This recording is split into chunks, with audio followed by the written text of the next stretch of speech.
I love astrology. Okay. Welcome back to our podcast, episode 2. Thank you guys for watching if you're here and you've seen episode 1.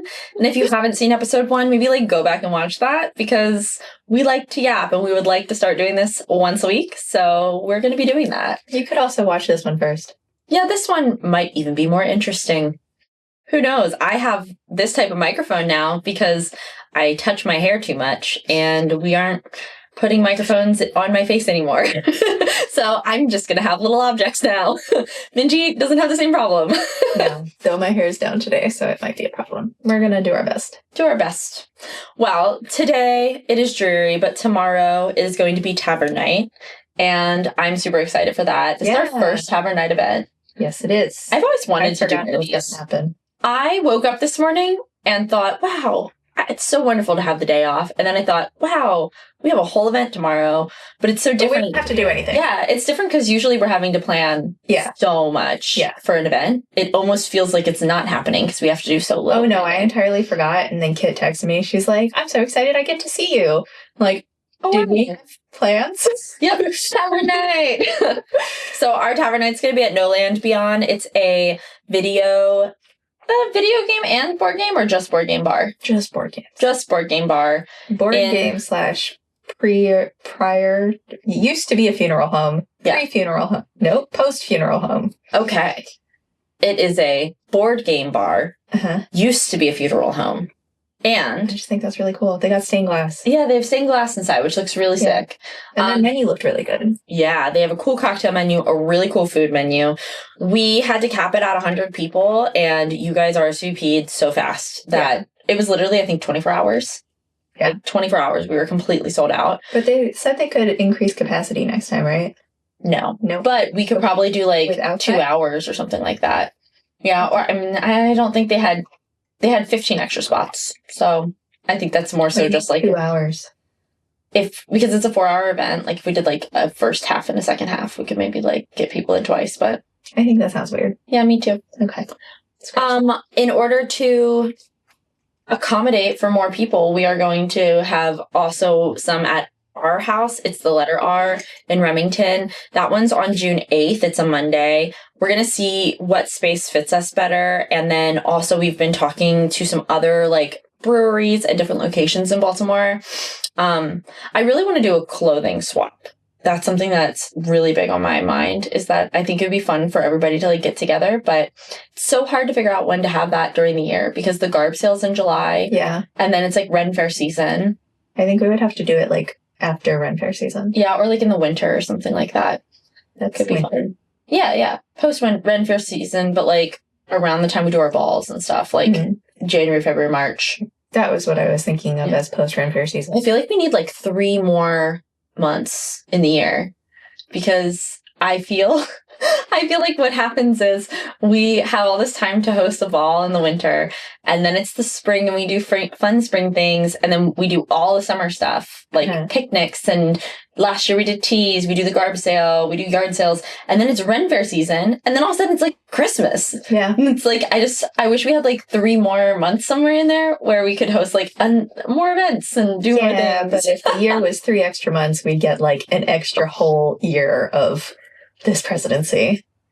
Oh, that's true. I don't want that. There are good things about the year not going on forever. No. Oh, yes. Do we have a timeline, counting down till it's over? 2 years? 2 years. It's about 2 years now. We're getting close. Yay! This country lasts that long. Truly. Oh my gosh. I love this. You got it for me. I know. Okay. I wish I was drinking out of mine. It's so cute. The fun part about it is I remember getting it and being they change colors. And then we were drinking out of it and it didn't change colors, but it only changes colors when it's hot. It is with hot? It's hot. Okay, so we can put hot stuff in You can put hot things in there, and the hot things will turn it. It just makes me nervous. That it's because it's glass? Yeah. Yeah, but it's made that way. So I feel I guess so. I guess so, too. I don't know. I get nervous about drinking out of the glass things because I'm afraid that, the straw is going to be cracked and I'm going to swallow it. You can see if it's frightened. I know. What if I didn't see it and then I crunched it? Oh my gosh! Just don't crunch it. I know. It's the same thing that makes me like afraid of marbles. You know, because like, what if I ate one? What if I swallowed a marble?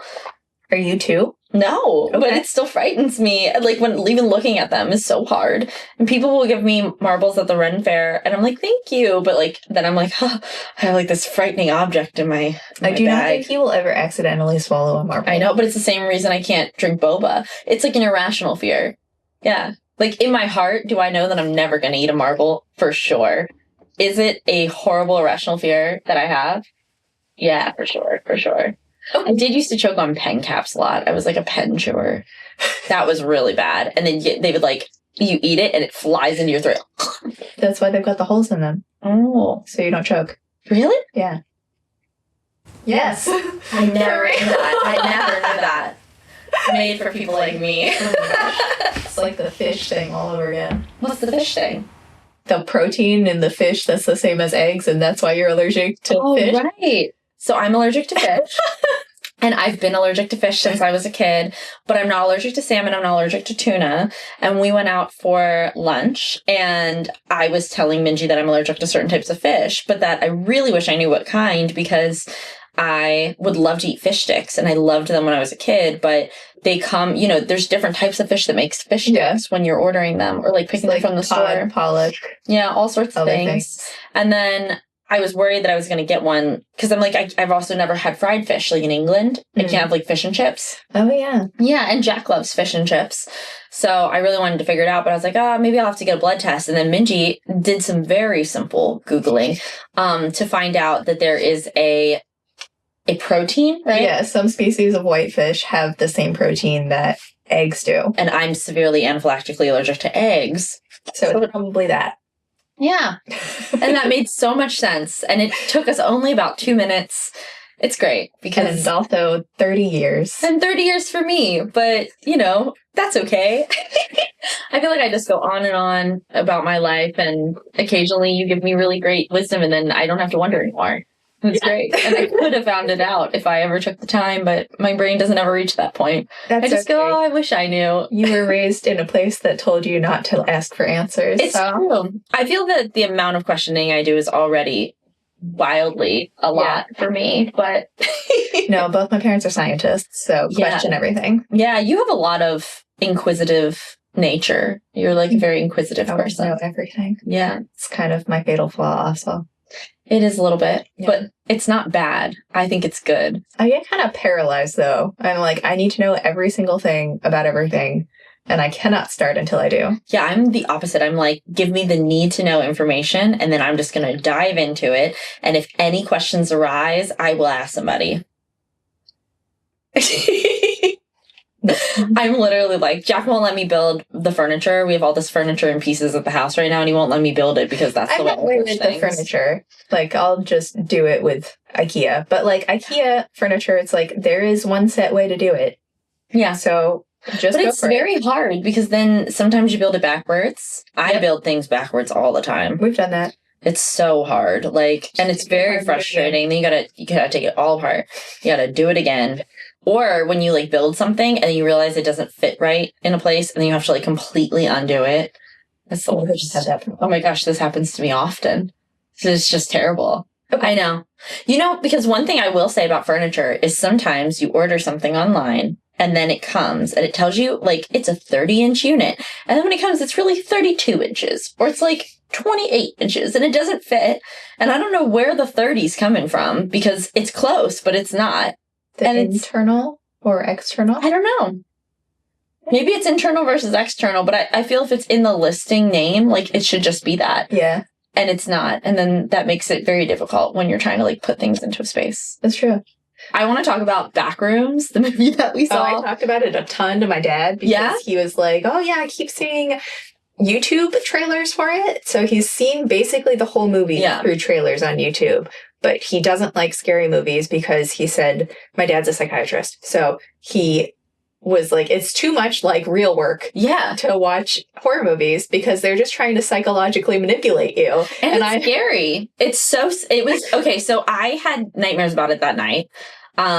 they weren't real nightmares, but I was in like a liminal space, and I didn't like that because I lucid dream, so I was like awake in a liminal space, and it was very similar to being like in the space, but there was nobody creepy, which was nice. There was no music. I do feel that the sound was doing a lot for that movie. Yeah, it was. Yeah. So I feel like even without the sound, just so scary, endless void of office space is still unnerving. It was more frightening than you told me it was going to be. I didn't realize it was going to be that frightening. I just really I think we have a video where I'm sitting next to you. You go, we're about to watch this. I go, I hope it's not that scary. You go, it's not going to be that bad. And then it's like the video at the end, and I'm like, that was like the worst thing. That was the scariest movie I feel like I've seen in so long. And it was scary in a way that was... So I really don't like watching videos about like possession and hauntings and stuff. So I don't like horror at all in general. I and you can handle more horror than I can, but I feel like I'm okay with a thriller or like a ghost movie sometimes.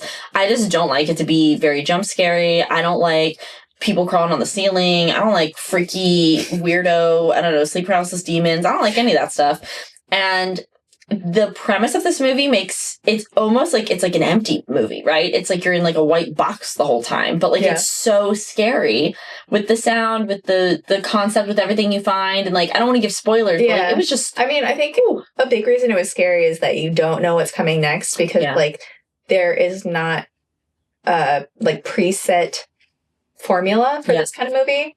Maybe there is if you played video games and... No, but there's still... I feel that I've seen some of the video games. They'll show up as, like, playthroughs that I watch.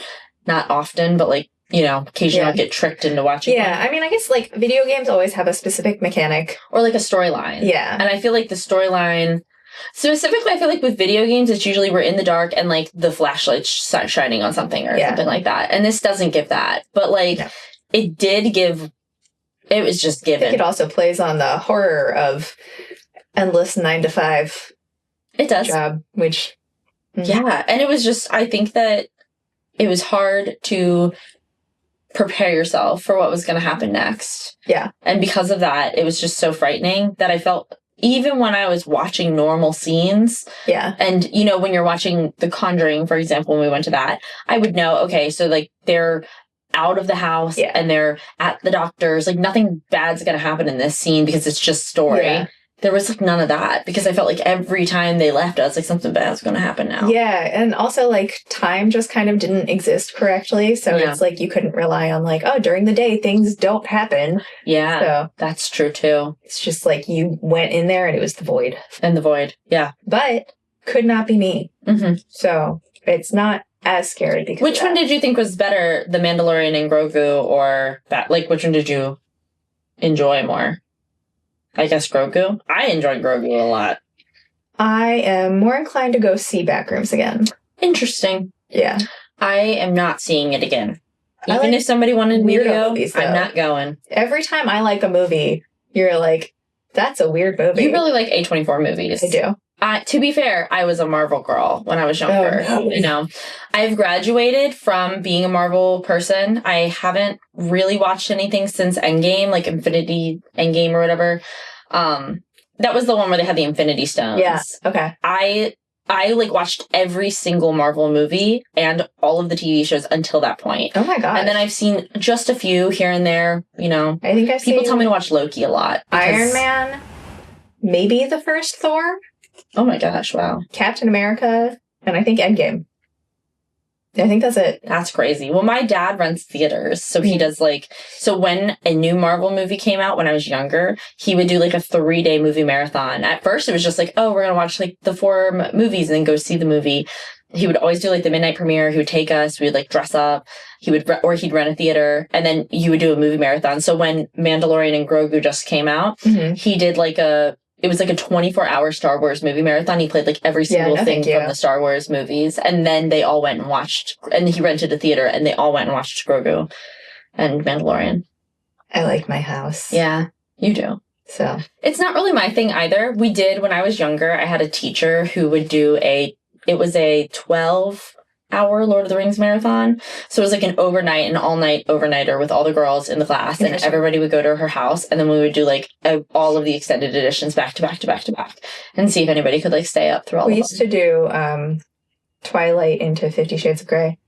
Then it's all of the Twilight movies and then all of the Twilight fanfiction movies. That's so funny. And I've seen the 50 Shades of Grey movie and they don't feel like Twilight to me. Really? They feel like Twilight to you? Yeah. Oh my God. We spent the entire first movie being like, you're my own personal brand of heroine. Yeah, I get that. Okay. He is so... That line, I feel like, embodies Christian Grey. Yes. Yeah. I mean, I hear you. Like, I never fall for anybody except for you, Anastasia Steele. She's the worst name. Mm-hmm. Worst name for a character. It is. Yeah. I don't know. I feel that I don't see the similarities, but were you a person that read a lot of fan fiction? Mm-hmm. Yeah, I wasn't. So I think that might be the issue. Very clearly Twilight fan fiction. Also, it's confirmed Twilight fan fiction. Yeah. So I know that it is. I just don't see it. Mm. But that's the point. How do you not see it? I don't know. The like couple that they live with, or that Anastasia lives with, are obviously Emmett and Rosalie. Because it's like, the dude is like this big jock who's like kind of doofy, and then the girl is like, I don't actually remember anything about the girl, but... Weird. And like, he's super rich, and... I guess because they're not all like adopted siblings, and there's no parents, and... Because it's fan fiction. I know, but still, I don't know. I feel like it's so indirect. I kind of understand I understand it's not indirect. It feels indirect to me. I don't know. I think that maybe you should just reread it. Did you ever read it? I didn't read it. I didn't read it. I watched the movies. And they were hard to get through. I'm not going to lie. Think about it. I wasn't a big fan. No, they're not very Which good. Also, I have to... We brought bottles of wine in our water bottles every time we went to go see them. Yeah. Whew, that sounds crazy. It was fun. I did like going to the midnight premieres of Twilight, all the Twilight movies. That was very fun. Did I do that? My sister and I were really big fans. She was Team Jacob. I was Team Edward, obviously. I feel like that's also Team Jacob. Yeah, and you guys are both Aries. I don't know. I think maybe it's an Aries thing. But we would go, and I remember the first one we went, and we had the best time. And we were pretty young, I feel like, when the movie came out. Like, young enough that our parents had to, like, drop us off. I was in high school. Yeah, so I was in, like, middle school. My parents still let us go. It was really fun. And we went, and we saw that movie, and that was great. And then the second movie, whatever they changed, it was either, like, the director or the producer, somebody changed, and they made it, like, less true to the book. Yeah, I remember we were freaking out. Like, we went to that movie, we were like, this is the worst thing in the world. They're destroying the story. Because the first one, that far off. I think we were obsessed with the books, and we were obsessed with every little thing about them. The first one was so true to the book that it was... that's true. I have a Facebook album, like, on my Facebook, that's just, like, I would edit my friends' eyes to be, like, Twilight and, like, make them pale and everything. I can't with you. Why is that so fun, though? And I love that so much. I was in high school when it came out. It was, like, my personality. Yeah. I remember I had a pen pal best friend that lived in Texas. Shout out to Graham. And he was my first, like, gay friend, but he hadn't come out yet. And he would send me, like, cool music, cool books, like, cool stuff. And he was a scene kid. And I remember only Twilight was out, just Twilight the book. He was the OG. Graham was an OG fan, and he was like, oh, we need to start reading this, like, long distance, and we're gonna be besties reading Twilight. And I was like, oh, what's this? And then I was hooked. Like, so I remember, like, when New Moon came out, I was at the Outer Banks with a bunch of kids from my church, and I had to, like, sneak into a Barnes and Noble's, try to, like, buy myself New Moon. It was a whole thing because I didn't want it. It came out, like, at midnight while I was in the Outer Banks, and I was like, I don't want to, like, get home and have not read it. Yeah, I have to get it at midnight. I loved waiting in line at midnight at Barnes and Noble's for books. I didn't. Really? I miss that. I miss that so much. I went to a couple of them. Ours, we didn't have a Barnes & Noble. We had, like, a local chain that did them. So that was cool. But they also, like, they didn't just do things for, like, midnight. They had, like, guest authors. Yeah. Like, pretty much. I never went to those. I really just felt this way about... It was, like, obviously Harry Potter and then Twilight. Well, like, they would have... if they were dropping a book, they would have the author come out the week before. So it was like the book drop was not as We used to go to those, but only when they were for my mom's, like, weird old lady novels. And she really liked books written by Debbie Macumber. I don't know. Yeah, they sell her books in the grocery store. My mom loved those books. And so I have lots of pictures with me and this like old lady with a little perm haircut and her little glasses. And she's written like 100 romance books. Oh my gosh. Not smutty romance. Is she like making a lot of money doing this? I don't think so. Yeah. I feel that she's prolific, but I'm not certain. Okay. I don't know. I don't want to knock Debbie Macumber. Maybe she's very successful. I would not know. She mostly just writes, it's like women getting divorced and starting over in a seaside town where they fall in love with their old high school best friend, which I do feel that sounds like something wrong with, like, but you know what I mean? Mm-hmm. Yeah. And then I'm like, maybe that's what romantasy is for us. Maybe this is our next generation. Where we're all just going to be like 50 years old. Yeah. Reading fantasy romance novels. Yes, that is exactly what that is. Yeah.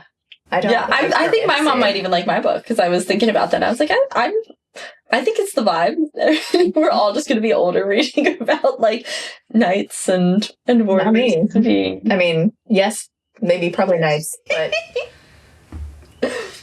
no. Mm-hmm. No. You're more of okay. So I just realized the other day what fantasy with magical realism is. Mm-hmm. It's like modern fantasy. Yeah, it's urban fantasy. Urban fantasy. But those are separate in the like when you look in genres, urban fantasy and magical realism are different. Magical realism is different. It's more of a like, it's not like a discovery fantasy. Like a discovery of witches. No. That would be modern fantasy. I don't know if you have read any magical realism. Okay, I think I've told you about this book. It's like The Particular Sadness of Lemon Cake. Oh, yeah. And the girl can taste people's feelings in the food they cook. That's magical realism. Okay. That's actually quite cute. I like that. Ooh, so then my favorite book is magical realism. Yeah. The Gargoyle. Yes. Have you read that one? No. Yes, but it is magical realism. I think that probably would fall under that from what you've told me. Oh, I love that. That is my favorite book. My favorite book is called The Gargoyle by Andrew Davidson, and it's not very popular, and it's a very good book, and I feel like it's great. Magical realism does not actually have a plot. Yeah. For the most part, it's like a real story. It's a moment in life. Yeah. But then there's magic components. Yes. Yeah. Because that's what happens in The Gargoyle. Yeah. Like the guy gets burned and then he's in recovery. And it's kind of his story through recovery, but nothing really happens as far as that goes. It's the magical components that make it kind of interesting. Yeah. Huh. Who knew all this time my favorite book was the genre that I didn't even really know existed? That's crazy. I should write a magical realism book or little stories. We should just write those for fun. Yeah, sure. I just love writing. It's so fun. I know. I'll get there eventually. Got other shit to deal with first. It's true. I have a really good idea of what to talk about next because this thing just popped into my mind that I want to tell you.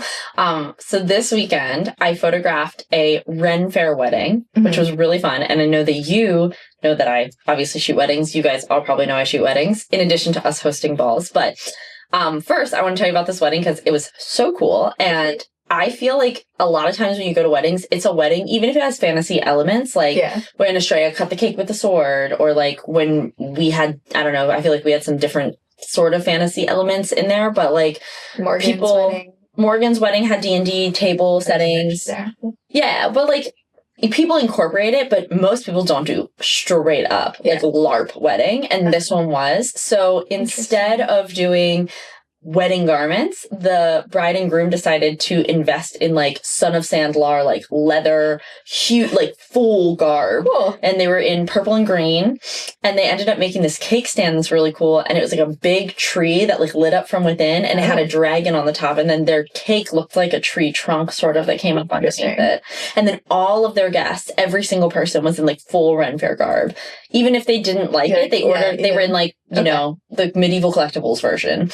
But yeah, everybody was dressed up and it was super fun. And then they did like a waltz to Merry-Go-Round of Life, which was really cute as far as, and they came in for their, I know. Well, that was almost, it's very funny when me and Jack got married, that was the song I wanted to waltz to. That's what Estrella picked. And that's why we didn't use it, because Estrella picked it and she got married the week before us. And I was like, I don't want to have the same first dance. It is very trendy. It's very trendy in the fantasy space, but it's such a beautiful song. And In my heart, I love it. Better songs. Which ones?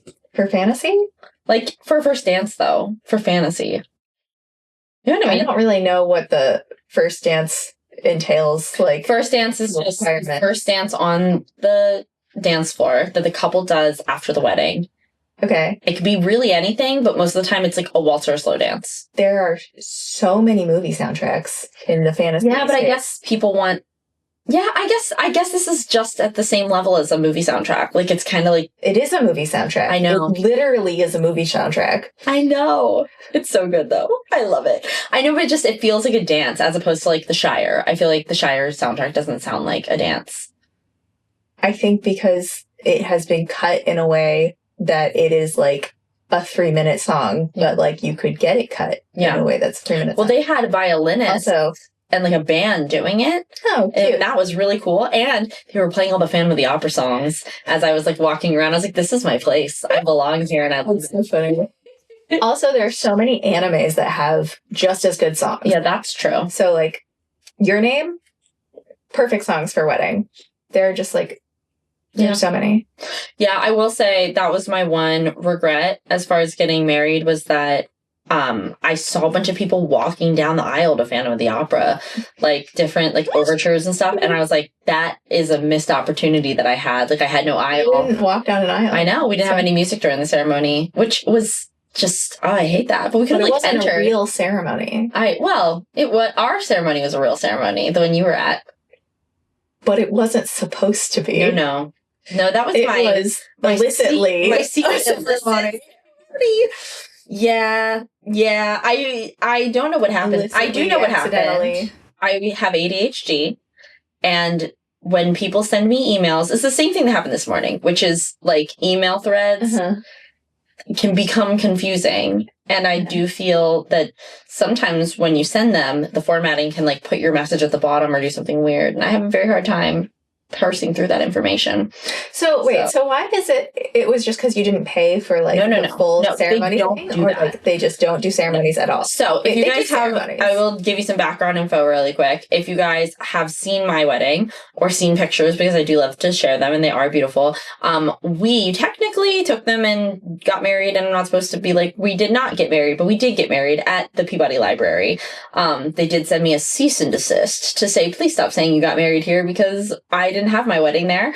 You can pay for a photography permit, and I paid for a photography permit for a hour essentially, and you can get those on Fridays. You can do engagement shoots, or you can do like bridal portraits and stuff like that. So there's all sorts of things that you can do. But we had talked about this 2 years before my wedding, and so 2 years before my wedding, I had been like, can I get married just in the afternoon? They said no. I said, okay. Then I circled back. I was like, can I do my portraits here? Because we're doing this like 2-day ceremony thing. We're going to have like the ceremony the first day, the reception the second day. I just want to be able to like get all my portraits out of the way. It's not going to be at my reception space. They said, okay. So then I was like, okay, cool. So then as we continued to go along through it, then I had asked them like, oh, well, like, can I like do an exchange of rings? Can I do these things that are like not real, I guess, in theory when we were talking, they weren't real. But then when we got closer, we did go to City Hall and we did get a marriage license. It's just we didn't actually get married there. And so I think somehow in there, actually I know, I completely just, I don't know, blanked in the way that, because there were so many different conversations that had happened about this space and it got rescheduled, that I just didn't realize that I had made that error until we were there. And they very graciously let us get married there, but they do not do elopements. So they only do full weddings, or like we want to have a ball there. They do balls, they do full events. You just can't rent it for an hour. And that was the issue, was then I was making content, it was popping off. And then they said they were just getting hounded with inquiries of people asking if they do that, and they don't. And so that was the issue, was that they only do full weddings. How would people know that you... Because they saw my reception at a different space. And in that article in the magazine, I said, like, we did our ceremony here, we did our reception somewhere else. I see. You cannot do that. Right. Okay. Yeah. And I just didn't know.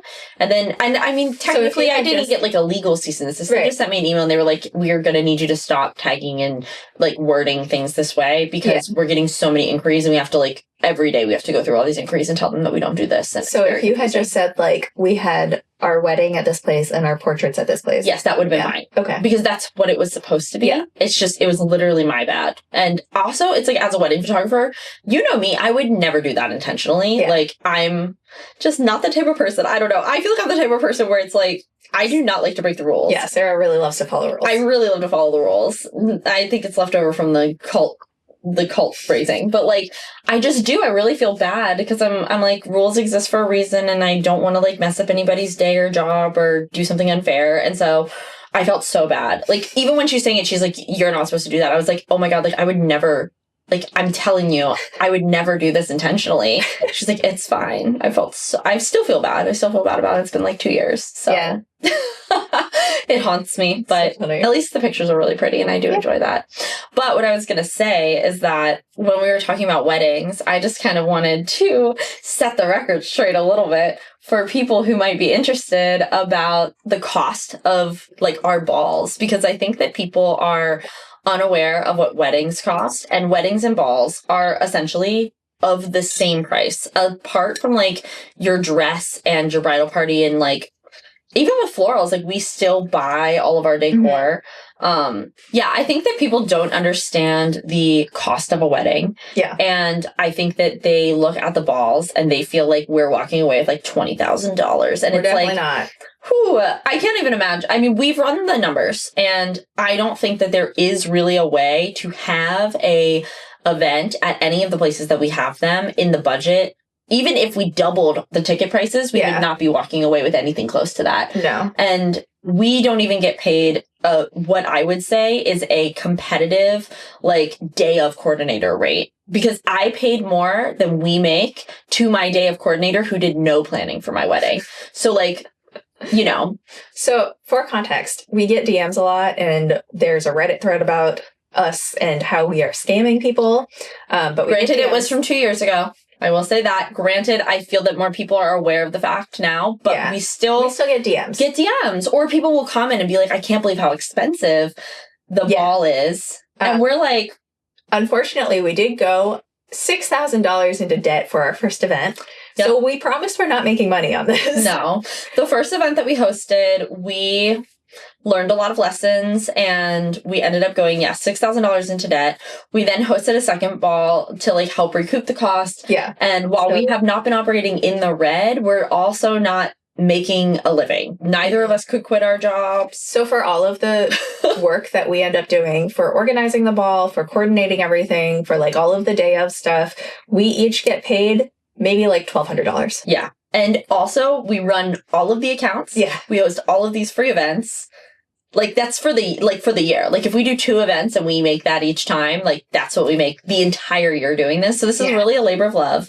We are working on our nonprofit status, which will hopefully help us be able to, like, pay ourselves a salary, hire people. We do. I want to say this. So this is one thing that I think a lot of people who are just looking at tickets, biggest thing I hear is, I looked up the cost of the venue, the catering, the bar, and, you know, photography and DJ, and that's what goes into a ball. Okay, so we have to pay for all of the business expenses of running like a website. We have to pay for we pay all of our artists. When we had like Shapeshifters Masquerade and we had all of these people, because that was the one that they were talking about on the Reddit thread. They were like, oh, it looks like an influencers only club.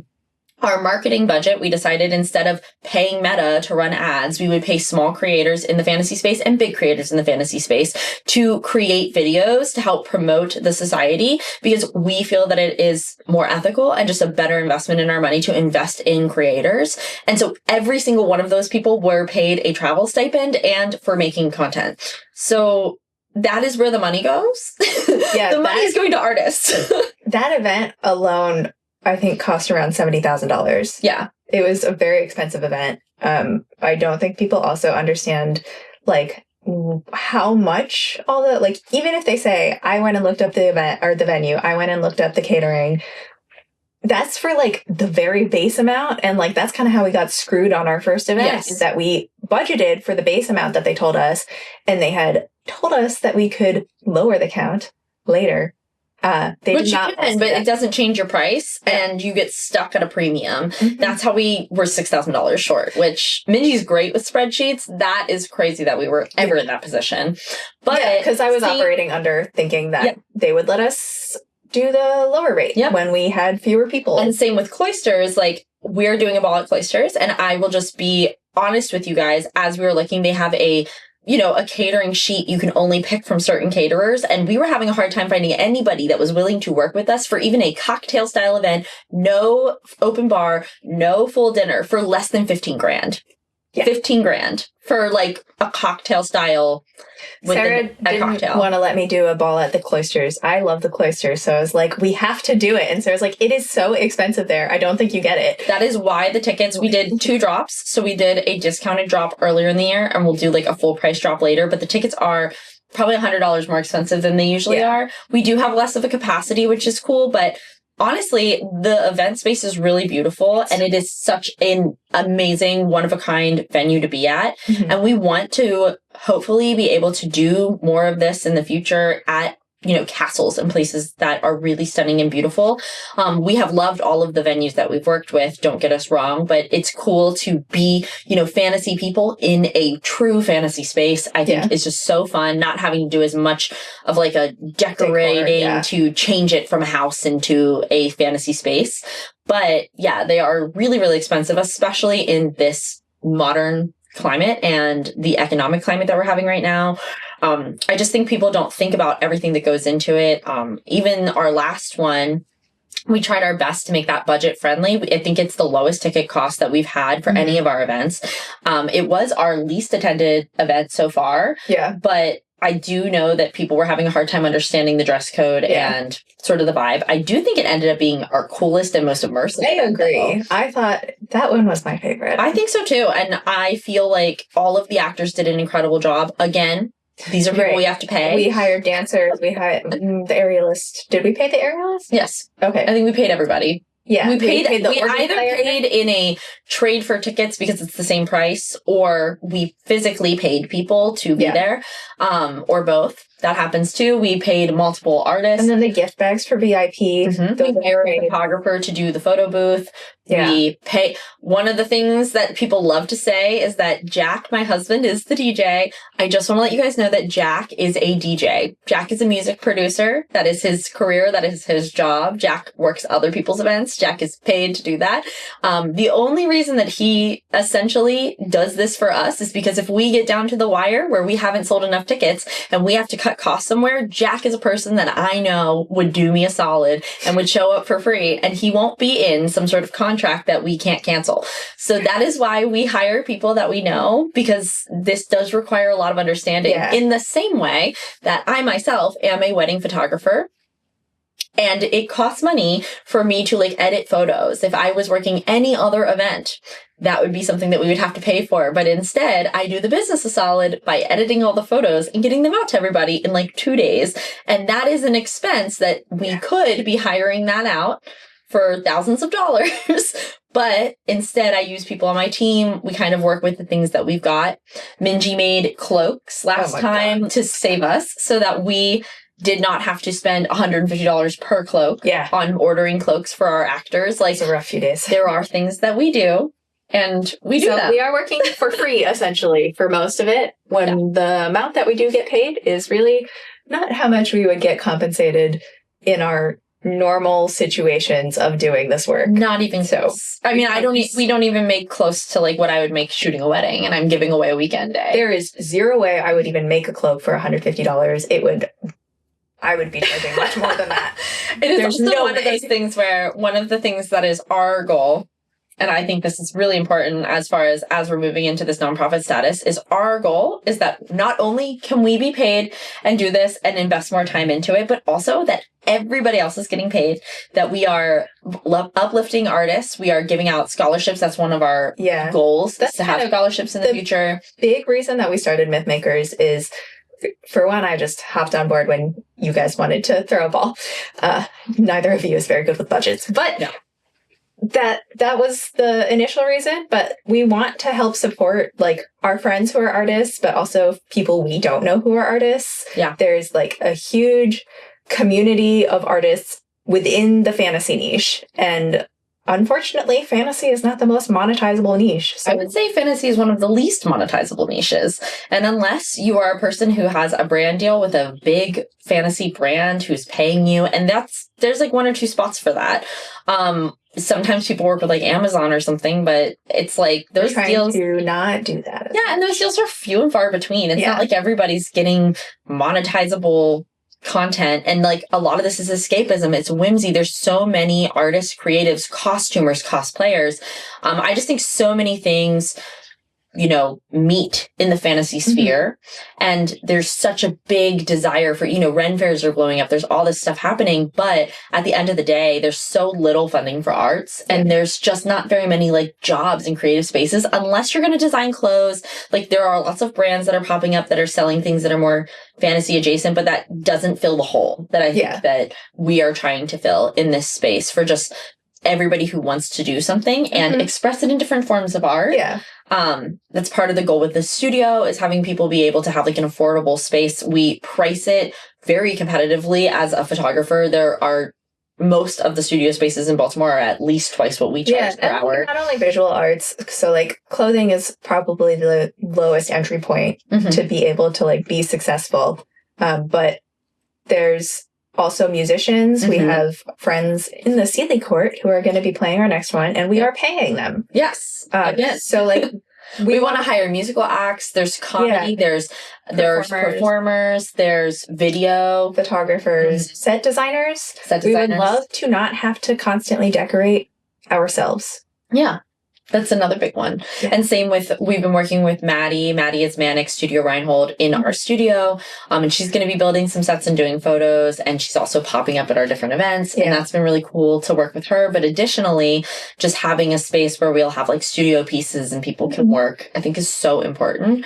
I don't know. I just think I know most people don't feel this way, but just getting the messages where it's like, do you guys all think that we should just be like, doing this for free? I mean, we are kind of doing it for free, but like that it should always be that way. Just because we are willing to do it for free right now doesn't mean we want to force other people to do it for free. Yeah. Like our decision to take this on and not pay ourselves because we just want to provide this and like want to participate in this kind of community does not mean that we should then push that off on our friends and like the artists that we work with. Yeah. And it's one of those things where I get it. Like not every event everybody can attend. I can't just go spend $300 on every event all the time. And none of our tickets have ever been that expensive, just to be fair.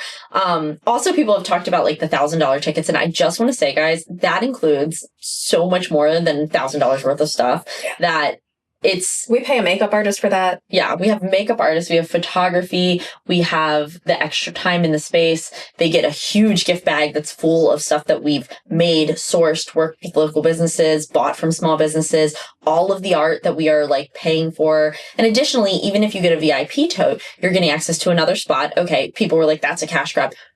The cost of getting those enamel pins and all the prints and the art that goes in the enamel pins and all the prints and the bookmarks and the tote bags are so expensive. The tote bags themselves are so expensive.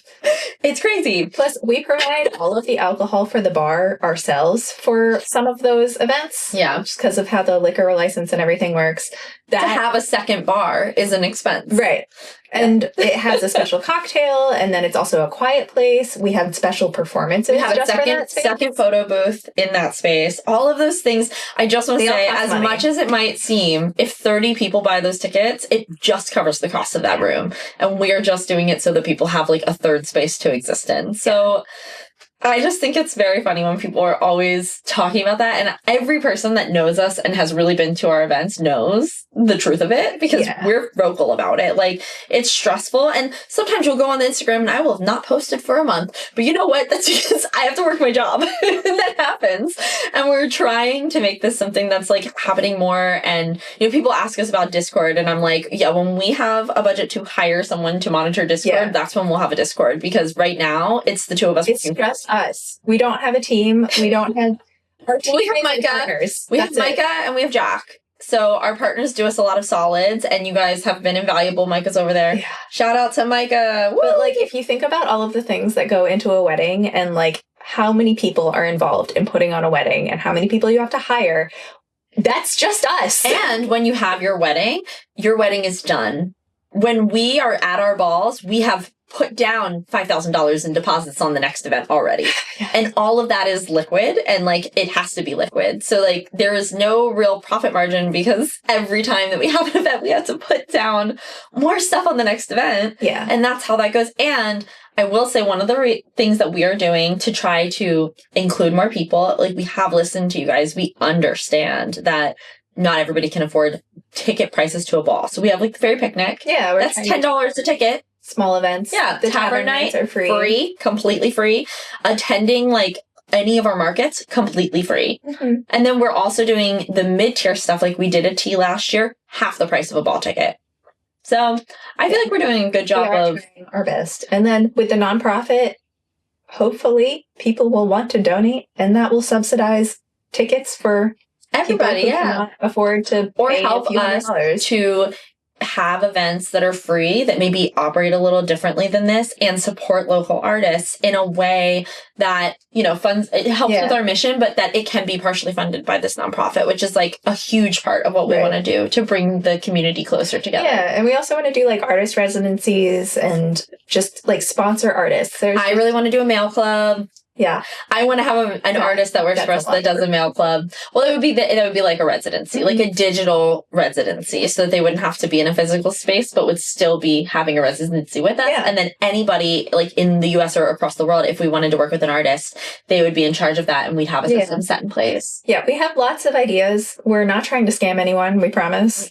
We both have fine arts backgrounds, so I think just the idea of this turning into an arts nonprofit is so exciting for both of us. Yeah. And we both worked in this space. Like you worked in costuming, I've worked in, you know, graphic design, and I actually worked for a nonprofit. I don't know if I told you that. It is called Manic Art, and it is a nonprofit that's run by a woman named Lee Anderson, and she does like calendars and fashion shows, and everybody makes all of their outfits out of non-fabric materials. So I used to design the calendar for that and run the benefits and stuff like that. So that's cool. Yeah, well, that's good. I know, lots of nonprofit experience on my end, but I have none, but we're gonna get there. It was super fun. I just feel like there's such a big hole. Yeah, there's just such a gap for it. Like a lot of nonprofits, even if they are arts-based, are really geared towards hosting events for very wealthy people only. And they're more for, I think, supporting arts as a public, like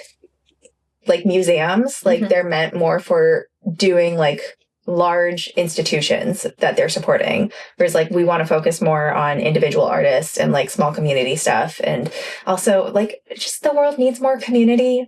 So yeah, with regards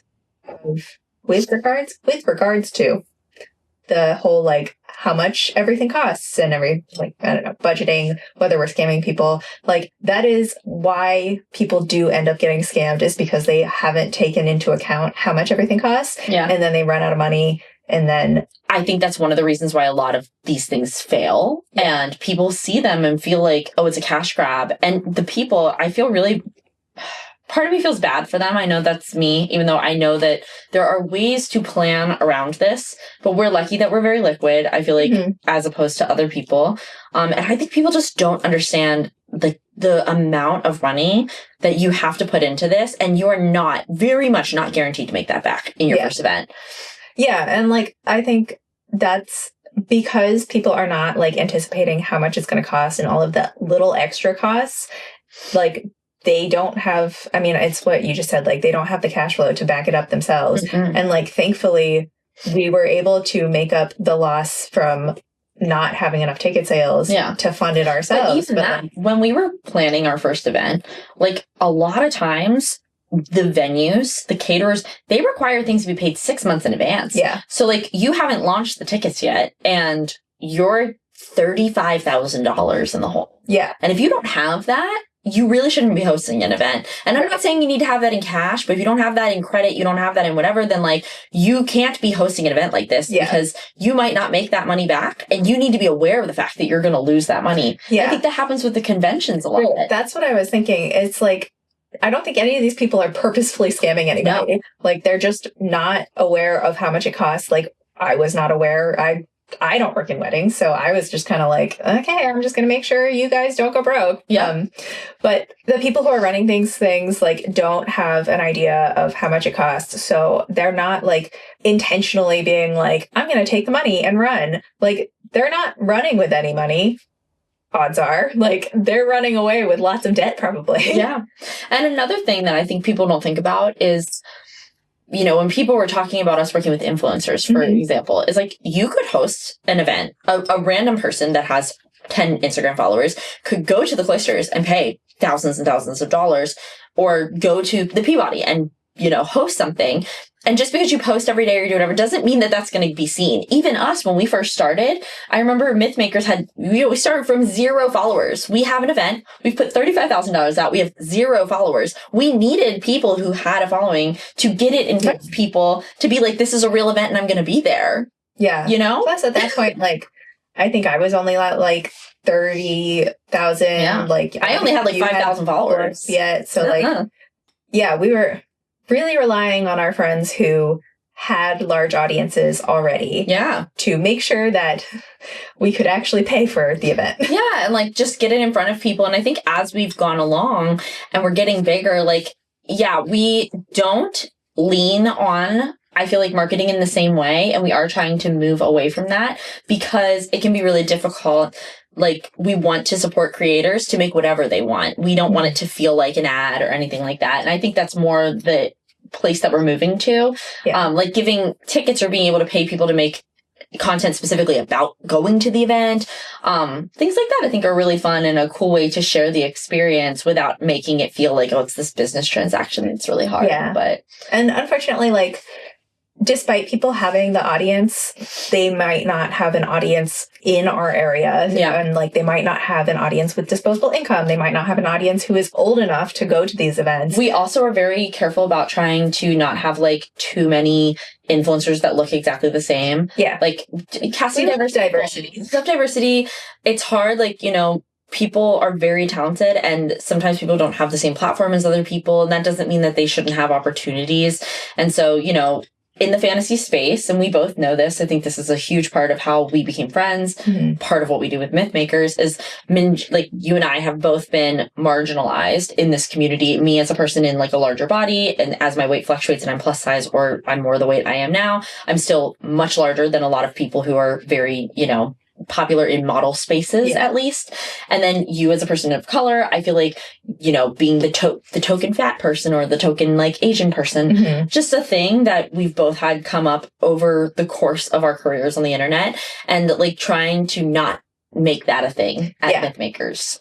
Like, we want all the bodies and all the representation because that's what makes our community interesting. We want to make it good for everybody. Yeah. But I agree that I think that when people are planning these events, especially conventions, I have no idea how the convention timeline works for payment and stuff like that. And the down payment must be so much more. And oh my gosh. Really, I know we're not, I don't want to say like we're guilty of this, but it's like, yeah, we're going to be acting like, oh, everything's happening regardless of whether we've hit that goal of like our ticket prices. Like, there are times where we're not hitting our goal of break even until the week of the event. And we're not posting like that's happening. And I think that with conventions, it can be hard because those people, they have good intentions and they're posting like it's happening. But then to pull out like 3 days in advance, it's like at that point, we would be eating the cost. Yeah. Like, that's like, not happening. And that's possible for this kind of event, but that's probably not possible for a convention. I know. But at that point, it's like there has to be more fail safes in that space. Like, I know. Part of me, we are not having a convention. Oh, no. No conventions for us. But part of me, every time it happens, I go like, oh, I just want to like try to solve this problem because I hate that this is happening. But then I have to remind myself we've got too many fish we're already chewing on, or whatever the saying is. I don't think that's the saying. Yep. I don't think we're eating fish. We bit off too much to eat. More than you can chew? Okay. I believe you. We're already juggling too many things. Too many juggles. Yeah. Not too many juggles. That's weird. Too many juggalos. Not the juggalos. No, we are juggling many items. A convention, you got to go in on that with like 20 other people. It's also got to be your life, and I think that it requires. Yeah, and I agree. I think if like the cost of the convention was split between 20, and they had the influencer backup and all of that stuff, like I just think sometimes you do need audience, a marketing budget, like a small business loan. I don't know. Yeah. You just can't do it thinking like, oh, I'm just going to put a couple $1,000s on a credit card and try to like sell some tickets and it doesn't exist yet. Like it can just be very, very difficult. Yeah. So I think also it really helped that we have so many friends in the fantasy space already. Yeah. So it's like, we knew they would want to go. Yeah. And also like I literally work weddings. Yeah. So it's like I've shot 350 weddings. I'm very aware of what things cost and what we can get away with as far as like what is important for a good party and what is not important for a good party. Like some people will be like, oh, I have to make sure the napkins and the decor. And I'm like, okay, so the decor can be more minimal. If your DJ is awesome, you've got photography and there's multiple things that people can do that make them feel interested the whole time. Like dancing shouldn't be the only thing that's happening. Like we have to make people engaged and like, how are people going to meet people? That's one of the things you and I both have workshopped with every single event is like, do we do the quest? Do we do like I don't even remember what else. We did the dinners. Yeah. And I feel that every single time we did a lunch or a dinner, a brunch or a dinner, it was always like, well, I had such a hard time making friends. Like it gets to this awkward place where everybody's just sitting in their seats and no one's talking. Yeah. And so we've kind of moved away from doing those just because it doesn't facilitate the same type of experiences like the tall dancings did, or like just having more open time for people to mingle or more activities on the floor, like portraits and different photo booths and photo ops so that people can go around and like take pictures and do stuff. I think it's just been so much easier for facilitating. Plus, not everybody likes the food, so. No. And it's hard to feed so many people all at once. So. And we'd all rather go to Taco Bell afterwards anyways. Taco Bell afterwards is literally it. That's the vibe. So I also think it's fun. This is similar to last week. I always bring up astrology, but Minjee and I both have our north nodes in places where I don't know what yours is off the top of my head, but I do know mine's in Libra. What I remember is in our discussion about them, your north node path, which is sort of your life path, and all your transits lead towards you creating safe community and specifically building like boundaried community that like is intentional and specific and organized. And it's funny that you're the organizational part of this community. And mine is in Libra, and also with all of my Aquarius aspects and my Capricorn and stuff.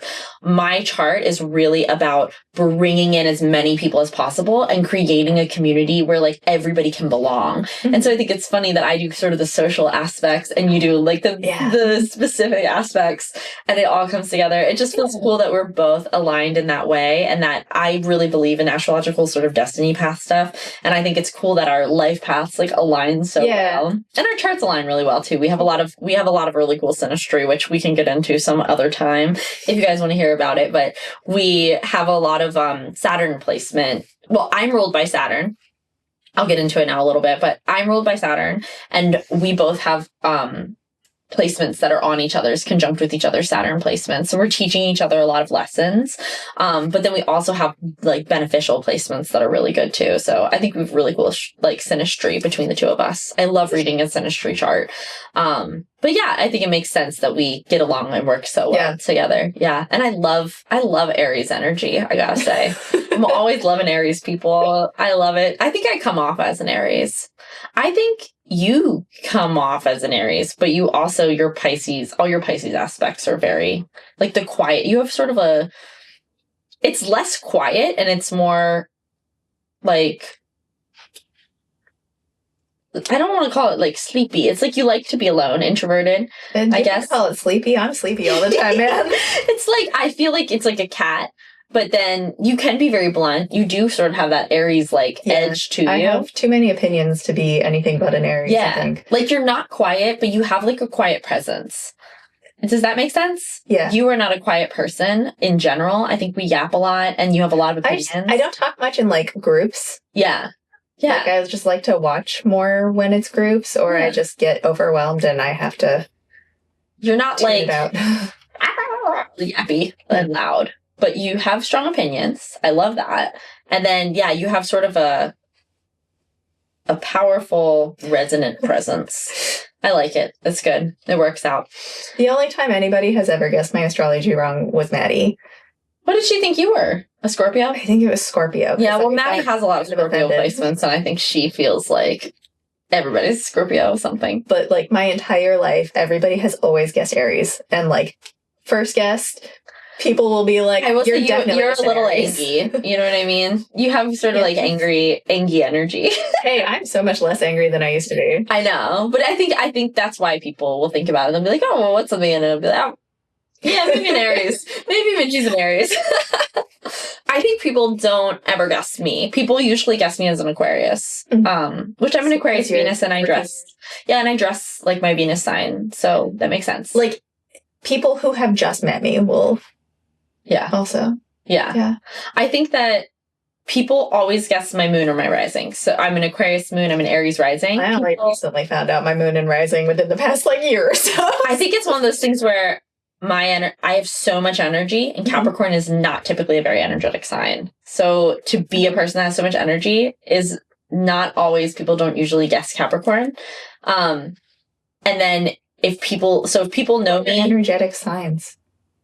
Fire signs usually, but Aries is the most energetic, I would say, out of all the signs, and then followed by Leo. Did more for me. Yeah. Aries tends to be very loud. It's a very loud, fiery, passionate sign. And so I think if people see me from afar and I'm yapping and I'm woo, people will guess I'm an Aries. If people look at me and I'm not talking and they just see how I dress, they guess Aquarius, which is my moon and my Venus, which is how I dress. I dress like my Aquarius Venus. So, and then if people really know me, I would say people would guess that I'm a Capricorn, only because I love to be in charge and I love making money, and I have like all of the very traditional Capricorn traits. I also am very, what's the word? Jack asked me, he said, if I had to describe myself, what would it be? And I think I said reliable. I think I'm reliable in business. I think I'm always going to show up and I'm always going to try to do my best. And I'm also reliable when it comes to like friendship, or like being a person who I would say 99% of the time I'm showing up with like the same energy. I'm very consistent, you know? And I think all of those things are Capricorn traits. So, because usually the Aries, it's not like that.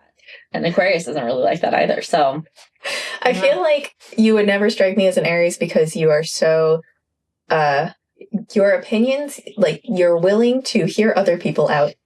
Yeah. I am I'm not. That is very true. I don't know why I'm like that. I feel that I wasn't like that as much when I was younger, but I'm less quick to anger now, I think. I think my Aries rising was really leading me as a young person, but yeah. But you've got a lot of Pisces. I feel like that's what makes you so like creative and artistic, but also I think both depresso. Yeah, a little bit there. Dreamy, out of this world vibes. So I think that's all fun and it all fits very well for you. You're Aries sun, Pisces moon, Pisces rising. That's crazy. Yeah, but we love it. I love that we both have charts where all of our energy's like on one hemisphere. I think we have night charts. Oh, yes, we have night charts. 4:51 a.m. Right. There is a word for it. There's crepuscular? A word. What is it? Crepuscular? I don't know what that means. The crepuscular is like between, it's kind of like twilight. Okay, so I do not know if this has any factual basis. I just think of the side of the zodiac chart that we are on as cold, and then the other side is warm. So like night and day, or like moon and sun.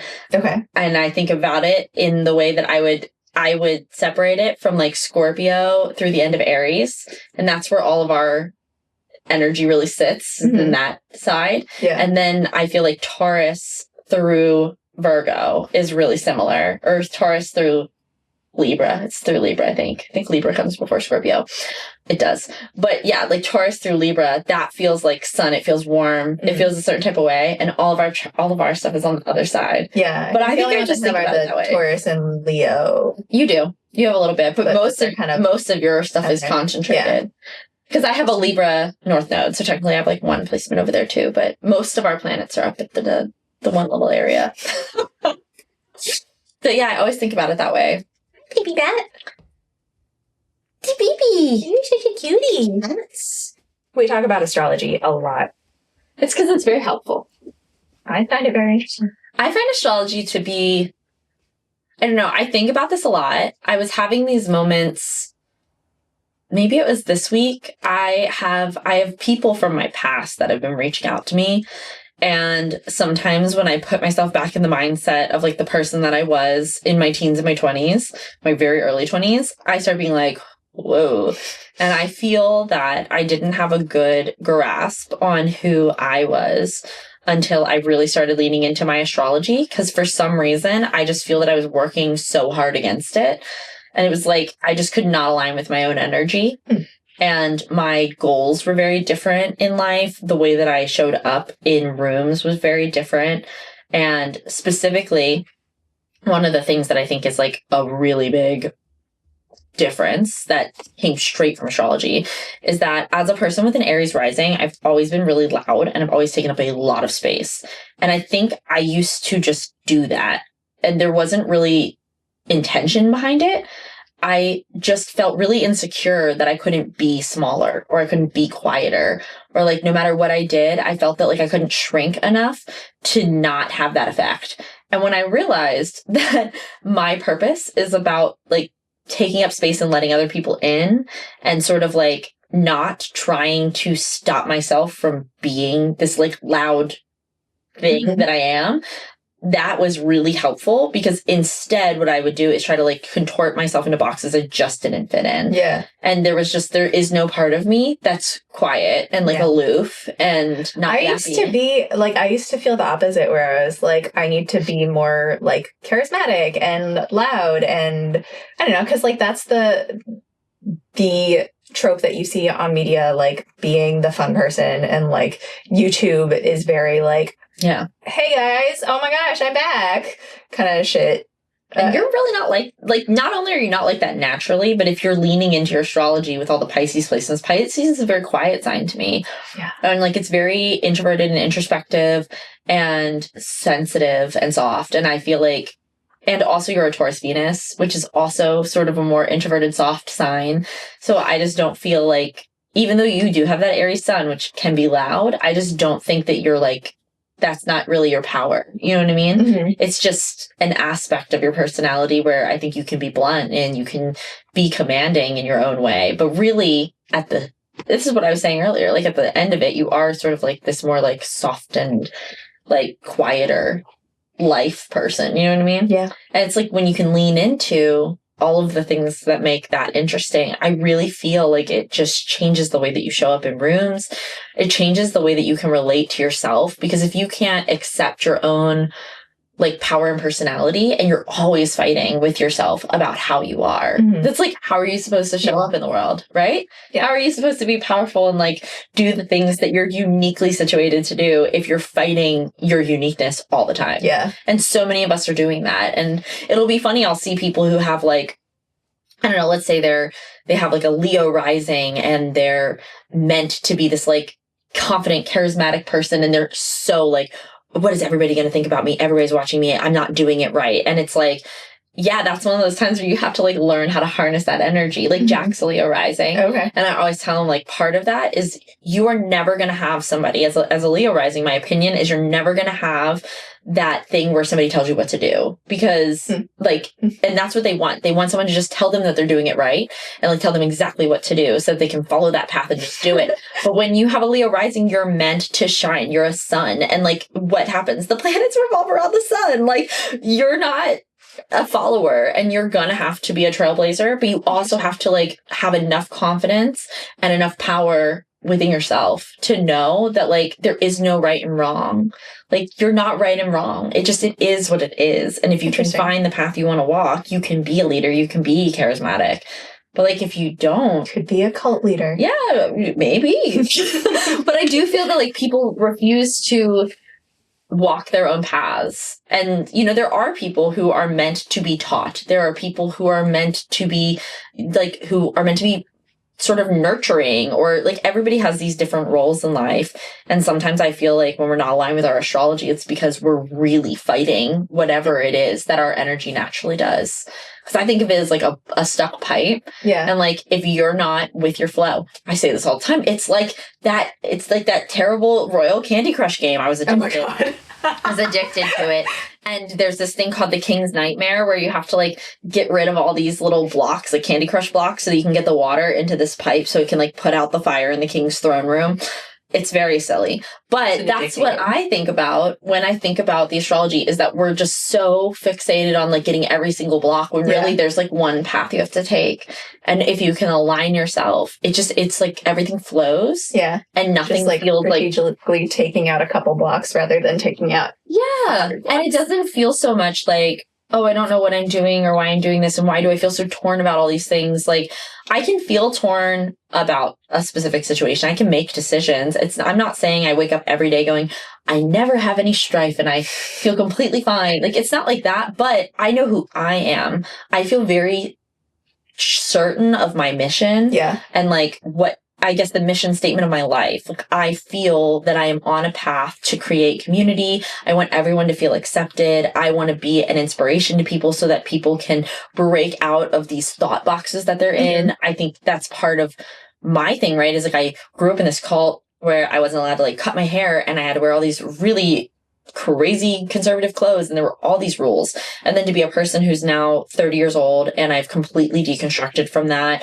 I dress funky and I have tattoos and I'm allowing myself to be myself. I think that it's so important to share those same things and lessons with other people. Yeah. And that's it's part of my astrology to do that, which is so cool. That's like, interesting. Yeah, I think that's so amazing. Analyze, or maybe just have you analyze it. Because like, I feel like through Mythmakers, I have direction in that aspect. Like, Mythmaker, I've been talking to Micah about this today, where like, because I've been trying to like figure out what I want to accomplish with my social media presence and like my personal brand, I'm still just like, well, I made a content calendar or a plan for myself, and the plan just still feels like throwing spaghetti at a wall and just doing it with a calendar. But for Mythmakers, like, I don't feel the same kind of like, what am I doing? I don't know what to do with anything, because like, we have specific goals and like, we know what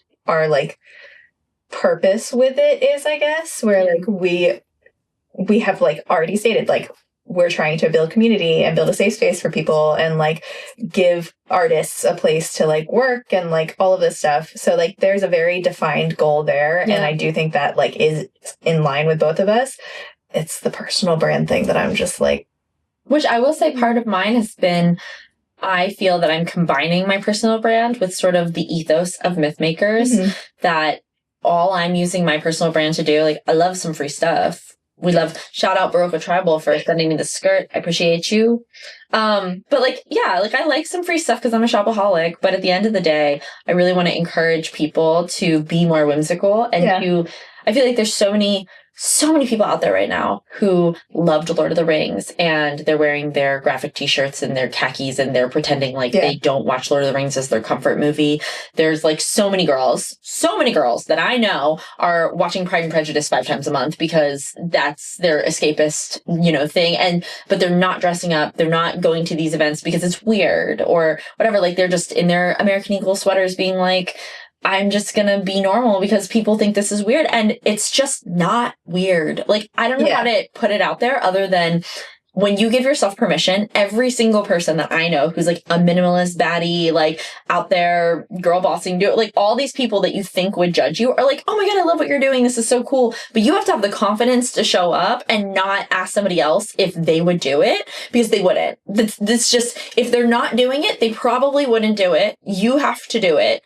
If they look at you and they think, wow, that's inspiring, maybe they'll join you, or maybe you'll meet wonderful, amazing new friends that you have things in common with. Yeah. Like, if I was a girl who just said, oh, I'm not going to do it. Like, I love fantasy books, but I'm just going to not do that. Yeah, Sarah was, we would never be friends. Kind of normie baddie when we met. I was, which is crazy. Like, I didn't own like any Ren Fair clothes. So weird. I don't even think I owned a corset. I think I put on my first corset like right before I met you. Wow. Ever. Yeah. I didn't even, okay, so the year before I met you, might have been 2 years, I did not dress up for a Ren Fair until 2018. Oh. 2018. I went my entire life in a Hollister sweatshirt and jeans. I think I saw that on Facebook, your little reel, and I was like, oh, I should find one. Like, I should do that. But You've always dressed up? Mine are from, like, 2008 and are really shitty cell phone pictures. They'd have to be, like, just random snapshots. Yeah, I have that one video. It's from the very first time. It was the week I met Jack. Mm-hmm. So, yeah, it was the week I met Jack. I went on a date to Ren Fair, like, 2 days before I went on my first date with Jack. And then when I met Jack, I was like, oh, that's what that feels like. I understand. Which is crazy because, I dated a lot of people before I met Jack, and I just thought love was made up. So I'm happy to say I don't think it is now. I think love and partnership is real. That would be a little contradictory to you being married. It would be. I really didn't think that it was. I thought I was under the impression that everybody gets to a point where they just say, I like that person enough. The tax benefits are good. I want kids. So I'm just going to marry them. That is exactly what Aaron and Alex said. Yeah. They're like, before I met this person, like they both said that independently. Yeah. Well, it makes sense because Aaron has all those Aquarius placements. I'm an Aquarius Venus. So like in relationships, every person I dated, I would always be like, okay, well, there's an expiration date on this. Or like, I'll date this person. There's all these things I don't like that much about them. But like, there's no one that really genuinely likes and loves their partner. And what they're doing is like peacocking. Like that's what I really thought it was, is that people were just going around like at weddings and stuff, right? Being like, oh, I just like, I love you and I couldn't imagine my life without you. And like, I was like, those are just the things that you say when you're like in a relationship and you're committing to someone for the rest of your life, because that's what you're supposed to say. Because it's the same thing, right? Like people will be like, my job's so fulfilling. I'm so happy I had kids. Like, I'm sorry, people lie a lot about a lot of stuff, but I don't know. I kind of felt the same way about like with the kids, right? I mean, I'm sure that there are lots of people who do lie about that. And it's true. And I think, having seen my parents who got divorced and like seeing a lot of divorced parents and being in the church where people would get married after knowing each other for 3 months. I'm like, those people aren't in love. They're not in love. People are hurting each other. They're saying, oh, I'm so in love. And then getting divorced now and all these things. So I was like, this isn't real. I've never been in a relationship. I dated dozens and dozens of people. I'd never felt that way. Mm-hmm. And then I met Jack and I was like, this is what people are talking about. That is so crazy. Like, I genuinely just thought that was like not a real experience. I thought everybody was lying.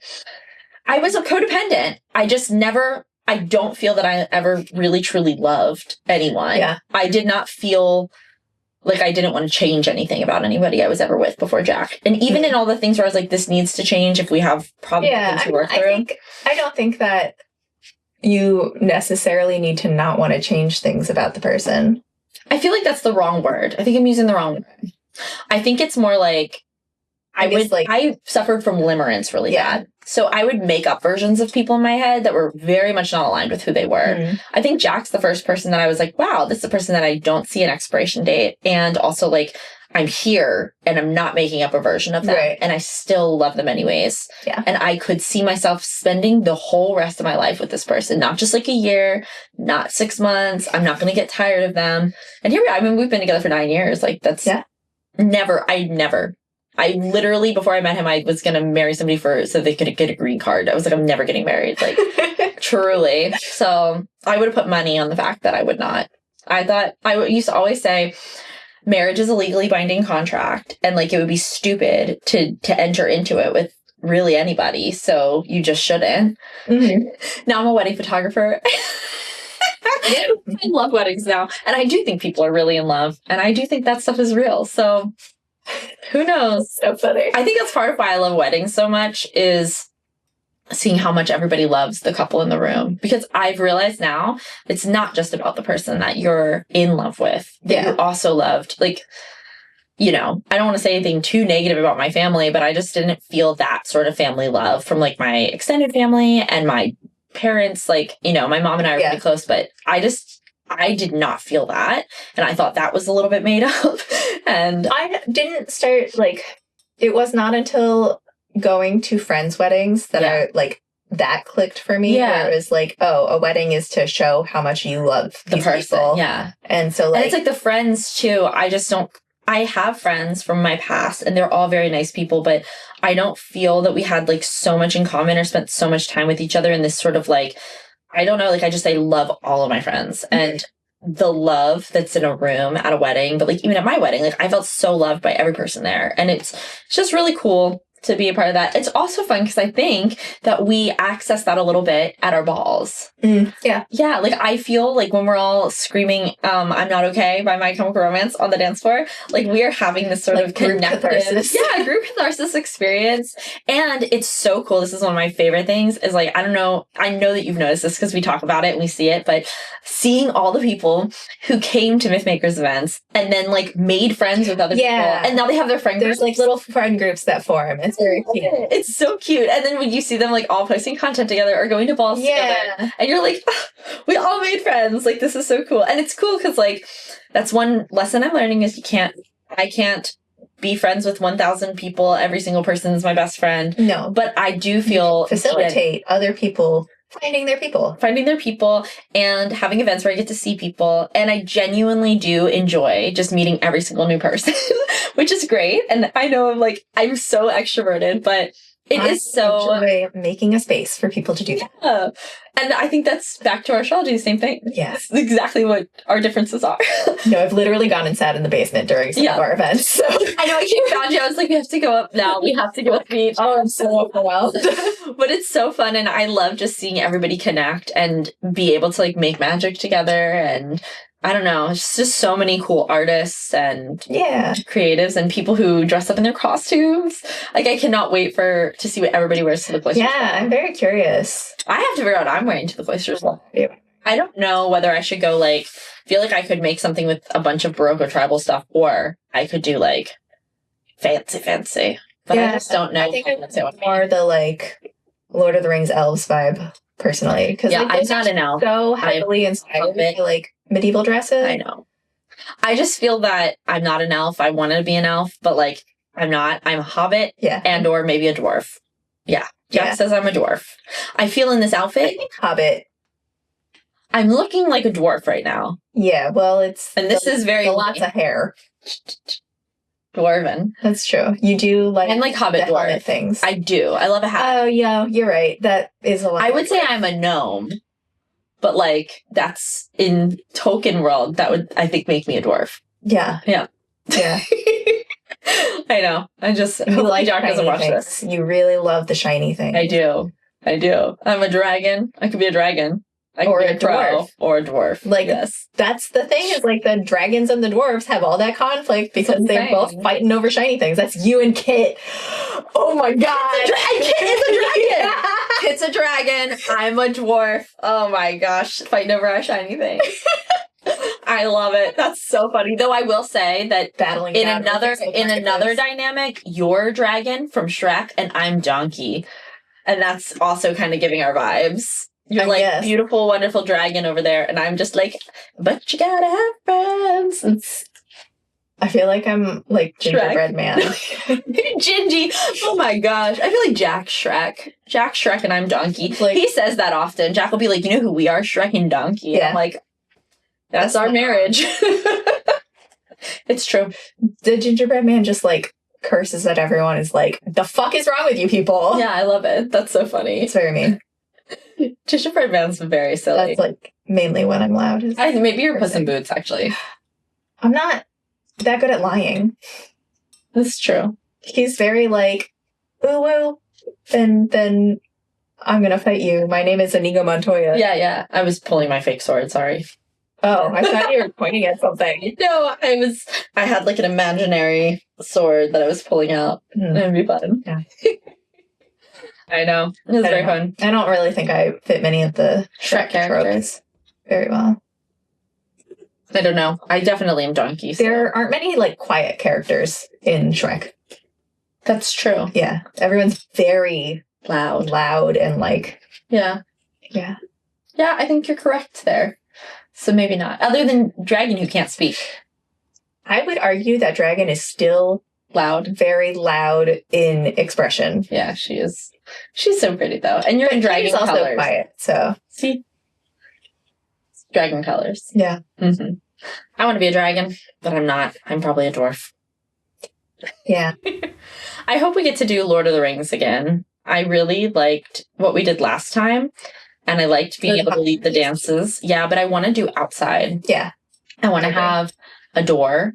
I want to have one of the doors. I want to make one for like a photo op. I want to have lembas spread. Hey, if you make Maddie watch The Hobbit and Lord of the Rings again soon, she'll probably build one. That'd be so fun. I just really want to do those sort of things. It'd be so fun. And I love Lord of the Rings so much. And then maybe I'll be a dwarf. No, I'm going to be a hobbit. I'll be a hobbit. Dressing up like a hobbit was so fun. Yeah, I feel like you have more fun as a hobbit. I do have so much more fun as a hobbit. They're silly and they're very fun. They are silly. I love it. Yeah. I think that's on our radar for next year. A hobbit. Yeah. That sounds fun. We had a venue who wanted to work with us for that. So. We do. We just have to find a date. It's just finding a date. 2027. Mm-hmm. Yeah. Around the Europe trip. We can't keep pushing everything to 2027. Everything's a 2027 problem. 2028. Oh my gosh. Crazy. What else? I feel like the last event we did was the most successful. There's almost nothing I would change. Yeah. I loved the setup. I loved the performances. But this next one is going to be so different. There's no lore. It's not the same as, having actors in a performance. Yeah. But I think having the live music is going to bring that same sort of thing to it. Really cool. Yeah. And of course, the castle itself, which I am like, I want to go back. Yeah, I just want to have like every ball here because it's so pretty. I know. We're going to get spoiled. We are. Though I really like Overhills. Yeah. We also looked at Gramercy. Yeah. Gramercy Mansion. We were looking at Peabody. Really Peabody was super cool. They're not more expensive than Cloisters. They're all the same. So if we can make this one work, then we can make them work at these other venues. I think that it's just our tickets are $100 more than they've been. Yeah. So that is a big difference, big jump for us. But if it works for Cloisters and we're able to bring a specific thing, we might be able to squeeze some of those other places too. Gramercy would be beautiful. Yeah. I guess Gramercy is already decorated. It's already decorated. Peabody's already decorated. Very little decoration that has to be done there. I think those are the two main ones we were looking at. There's Evergreen Museum and Library, which is the sister venue of the Peabody. Okay. That one's really fun. But yeah, I mean, I think those are our most historical venues that we have around here that seem cool. So, it's been cool, just being able to branch out and do some of these. I really want to do a bookish ball, so I want to do an enemies to lovers ball at the Peabody. I want it so bad. Yeah, one day. One day. That can be our 2027, 2028. I guess we would need to get that on the calendar soon. They're probably booked up. Yeah, we'll look at it. Could always be 2028 when my book comes out. Uh-huh. Then it can just be Sarah's book themed. No, it'll be enemies to lovers. Enemies to lovers! No, but I do have this, in my fantasy version of this, we have, different authors that are there doing, signings or... yeah, that'd be cool. That, our merch totes are filled with, books or things that are from, indie authors, books and stuff like that. Yeah. Yeah, so, I don't know. And I'll give everybody a free copy. I don't know if I can afford that, but... I don't know if you can. But maybe I could. Maybe I could give everybody a free copy. Can have, in the cocktail food room, we can have the authors in between the foods. Yeah, it'd be so fun. I love the idea, and I love the idea of people coming as different literary enemies to lovers couples. Yeah, you guys could be Jude and Cardone. Micah's an oak, for sure. Micah's definitely not. I don't think Jude and Oak is going to be a good one. No, but I could be Blue Girl and Oak. Oh, there you go. Yeah, you guys could be Blue Girl and Oak. I can't remember Blue Girl's name. I forget her name, too. She's got the chompy teeth. That's all I remember. I don't remember. But yeah, you guys could be them. Or he could wear a wig. He could pull it off. He could pull it off. I believe. I believe in you, Micah. Yeah. Phantom and Christine. So that you're already picking? No, I've already been to an event as Phantom and Christine. I want to do something different. You mean Halloween? Yeah. Oh. I don't think that counts. It counts for me. Okay. In my soul. You should be a different version of Christine. I love Christine. Solved your problem. I love Phantom of the Opera. Can't help it. Ren. Her name is Ren. Oh, right. Ren. Suren. Right. Suren? Suren. Oh, Suren and Oak.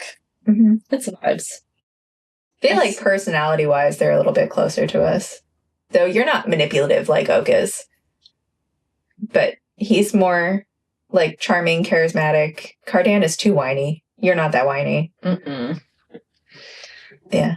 I'm nobody from that series. And Jude is too willing to put herself in harm's way. Like, yeah. No. She's a little feisty. I will not be drinking poison so I can poison other people. No. I wouldn't do that either. No.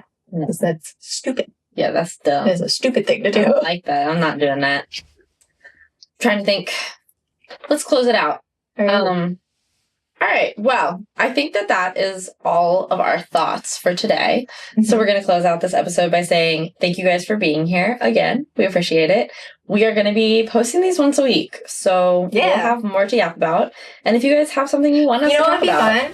If you did like quick astrology of people if they want to send stuff in. Oh, that'd be fun. Yeah. I love that. Interactive. Do some little, I could do it with like no names, just big threes and just give vibes only. That would be really fun. I would also love if anybody has anything they want us to talk about. That would be super cool. I'll put it in the stories when this launches so that people can write in the box and give us topics. And otherwise, we'll just talk about whatever we feel. Yeah. And we're going to talk about Tavern Night. We will let you know how it goes. We're going to see how many people fit in that space. Yeah. Also, like, how many people actually show up? How many people show up? How many people fit in the space? How everybody feels about it. And that's going to be super fun. Yeah. So we'll be doing that. And then I feel like that's kind of the vibe. So thank you for being here. We appreciate it. We love you guys. And we'll see you next week. Next time. Yeah. Bye. Bye. Woo.